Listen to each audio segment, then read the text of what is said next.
নমস্কার বন্ধুরা, আমার নতুন দিনের নতুন আরও একটি ব্লগে তোমাদের সবাইকে স্বাগত।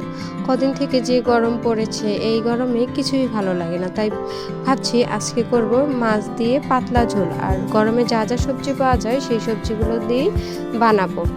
তার জন্য কেটে নিয়েছি পটল, আলু আর কাঁকরোল। প্রথমে মাছগুলোকে একটু লাল লাল করে ভেজে নেব, তারপর ওই তেলেই জিরে ফোড়ন দিয়ে সবজিগুলো লবণ হলুদ দিয়ে ভেজে নেব। এটা ভাজা হতে থাক, আর ওদিকে আমি তরকারির জন্য মশলাটা রেডি করি। প্রথমে একটা বাটিতে অল্প করে জল নিয়ে তাতে একটু লবণ, হলুদ আর মরিচ গুঁড়ো, ধনে গুঁড়ো দিয়ে মিক্সড করে সাইডে রেখে দেব। তারপর সবজিটা ভাজা হয়ে মশলাটা দিয়ে আস্তে আস্তে কষিয়ে নিব, আর এটা ঢেকে ঢেকে কষাবো।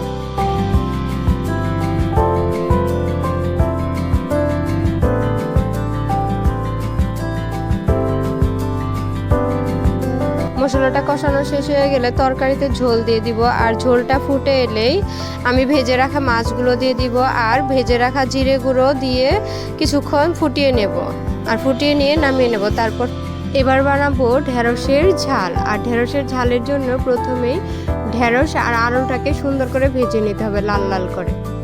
লবণ আর হলুদ দিয়ে আলুটাকে ভেজে নিব, আর আলুটা ভাজা হয়ে গেলে এটার উপরেই ঢেঁড়সটা ছেড়ে দিব। ঢেঁড়সটা আর আলুটা একসাথেই ভাজা হয়ে যাবে। তারপর দুটো একসাথে ভাজা হয়ে গেলে আমি এই দুটোকে উঠিয়ে একটা বাটিতে রেখে দিব, আর জিরে আর শুকনো মরিচ ফোড়নে দিয়ে মশলাটাকে ভালো করে কষিয়ে নিব। আর মশলাটা কষানো হয়ে গেলে ভেজে রাখা ঢেঁড়স আর আলুটা ছেড়ে দিব, আর এটা হালকা কষিয়ে নিয়ে তারপর ভেজে রাখা ঢেঁড়স আর আলুটা ছেড়ে দিব। এটা দিয়েও কিছুক্ষণ নেড়ে চেড়ে তারপর হালকা পানি দিয়ে দিব গ্রেভির জন্য, আর পানি দিয়ে এটাকে একটু ঢাকা দিব এটা হয়ে আসা পর্যন্ত।